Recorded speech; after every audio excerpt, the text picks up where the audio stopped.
Monsoon B lakh இன் வேளாங்கண்ணி. மழை காலத்தில் எப்படி இருக்குது வேளாங்கண்ணின்னு பாருங்கள்.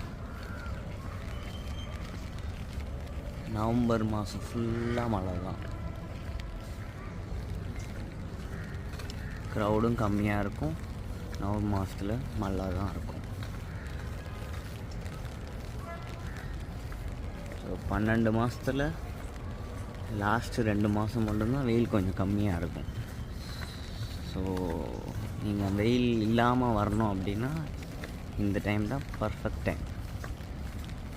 October to December, October last to